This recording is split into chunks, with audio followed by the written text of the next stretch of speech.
What happens when an artist shatters every norm? When pain becomes protest, and a portrait becomes a battle cry? Today, we're diving into Frida Kahlo's groundbreaking self-portrait with cropped hair, a painting that redefined what it means to be a woman and an artist.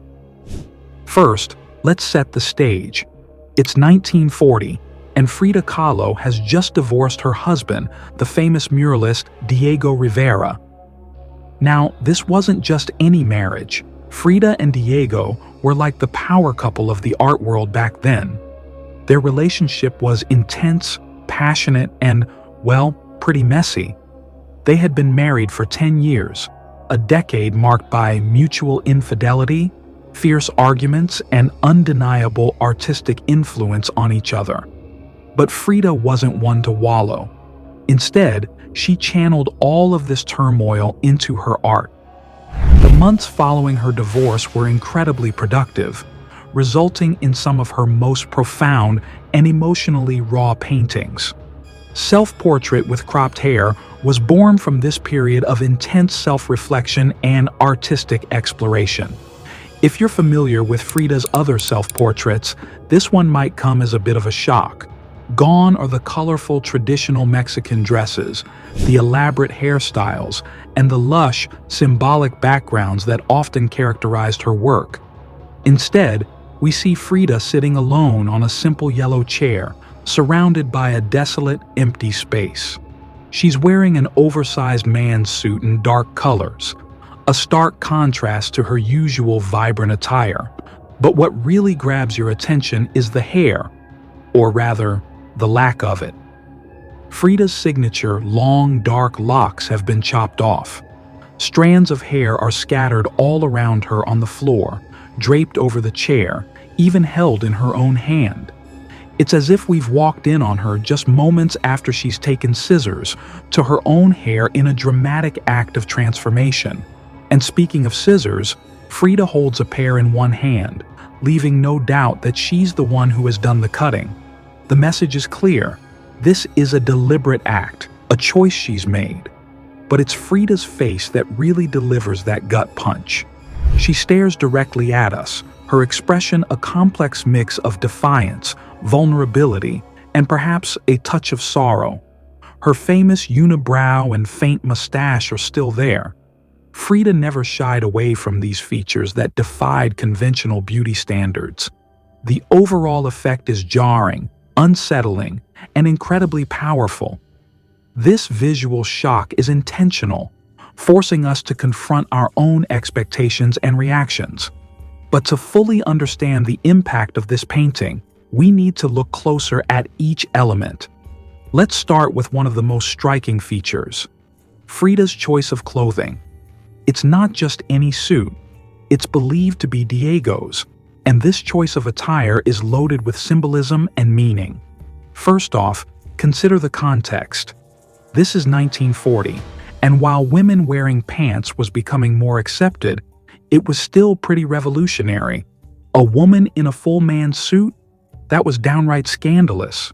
By donning this outfit, Frida's making a bold statement about gender norms and expectations. But it goes deeper than that. By wearing Diego's suit, Frida's symbolically taking on his power.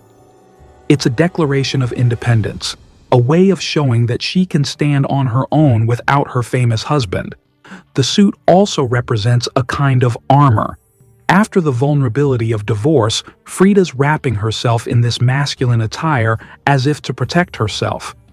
But notice how the suit doesn't quite fit. It's too big for her. This could be seen as a comment on how masculinity doesn't quite fit Frida, or perhaps how she's still finding her way in this new post-Diego identity. There's also an element of gender fluidity here. Frida was known for challenging gender norms throughout her life, and this painting is a perfect example of that.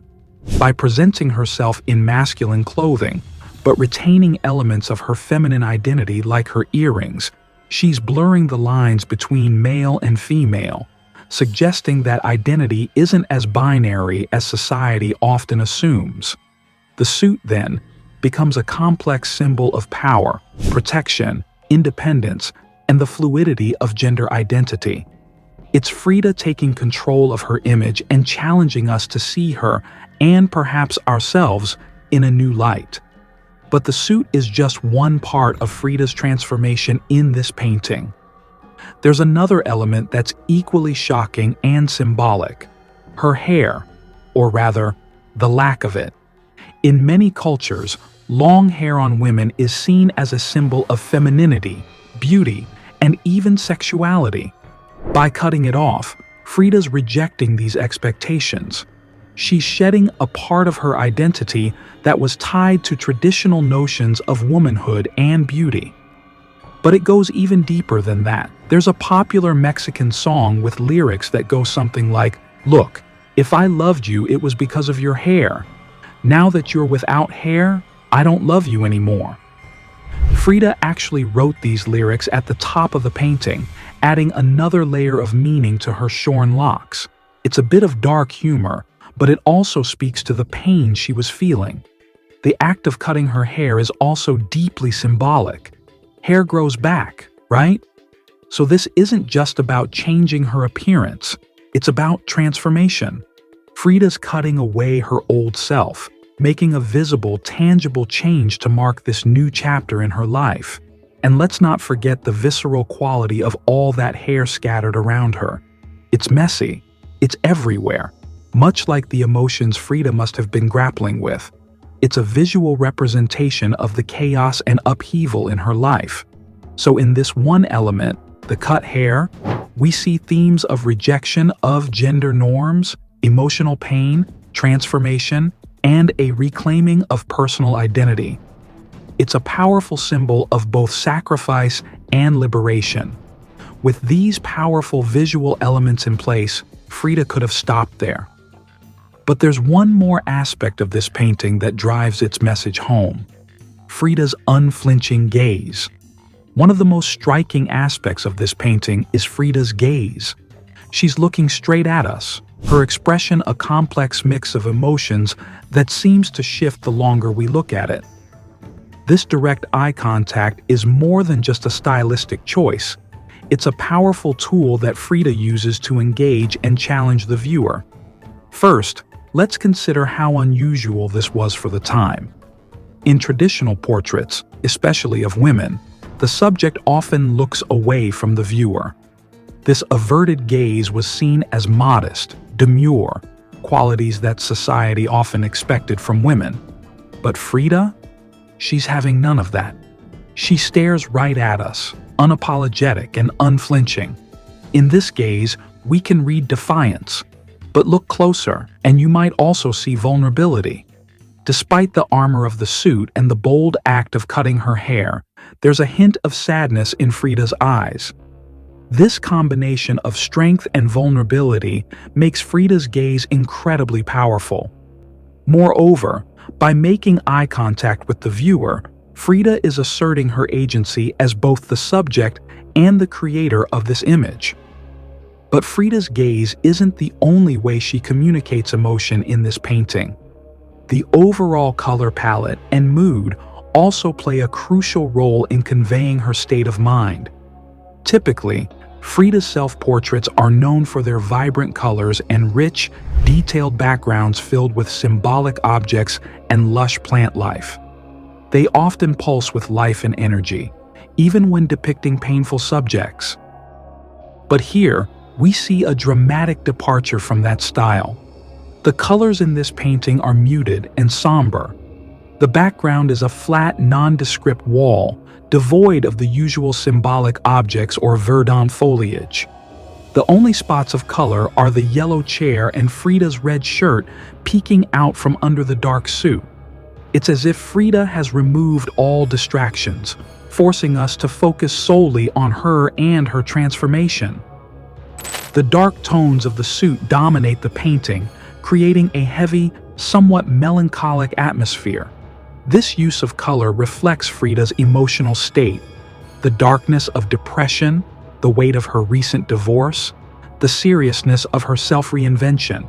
Yet, there are those touches of color: the yellow chair, the red shirt. These could be seen as hints of hope or passion, still present even in this moment of pain and transformation. It's a raw, honest depiction of a woman in the midst of a profound personal transformation. Now that we've explored the various elements of the painting, let's step back and consider its broader implications, particularly how it challenges societal norms. Now that we've explored the visual elements of the painting, let's zoom out a bit and consider the bigger picture. Self-portrait with cropped hair isn't just a personal statement. It's a radical challenge to the gender norms of its time, and its message still resonates today. To really appreciate how revolutionary this painting was, we need to remember the context. In 1940, gender roles were pretty rigid, especially in Mexico's traditional Catholic society. Women were expected to be feminine, nurturing, and often defined by their relationships to men. They were supposed to be beautiful and pleasing to the male gaze. But here's Frida, painting herself in men's clothing, with short hair, staring defiantly at the viewer. She's not trying to be pretty or pleasing. She's expressing her raw emotion and her complex identity. This was shocking for its time, and honestly, it's still pretty powerful today. By presenting herself this way, Frida is blurring the lines between masculine and feminine. Moreover, Frida is asserting her right to self-definition. By cutting her hair, a symbol of femininity, and donning masculine clothing, she's rejecting the idea that her identity should be defined by societal expectations or her relationship to a man. This painting also challenges the idea of the female body as an object of desire. Frida presents herself not for the pleasure of the viewer, but as a subject with her own internal life and agency. This was a significant departure from how women were typically depicted in art. She showed that it's possible to exist outside of prescribed gender roles, to be complex and contradictory, to defy expectations. What's really amazing about self-portrait with cropped hair is how it manages to be deeply personal and universally relatable at the same time. This duality is a big part of what makes the painting so powerful and enduring. On a personal level, this painting is clearly about Frida's divorce and her struggle to redefine herself. It's a snapshot of a specific moment in her life, a visual diary entry capturing her pain, her defiance, her process of transformation. The suit that likely belonged to Diego, the shorn hair, the lyrics of the Mexican song. These are all deeply personal symbols tied to Frida's own story. But zoom out a bit, and you can see how it speaks to broader themes that many of us can relate to. Who hasn't grappled with questions of who they are, especially after a major life change? This blend of the personal and the universal is what great art often achieves, and it's a big part of why self-portrait with cropped hair has become such an iconic image. It's also why this painting has had such a profound influence on subsequent generations of artists, particularly in feminist art. If you found this video informative and thought-provoking, be sure to hit that like button and subscribe to our channel for more deep dives into the world of art history. Don't forget to click the bell icon to get notified every time we upload a new video.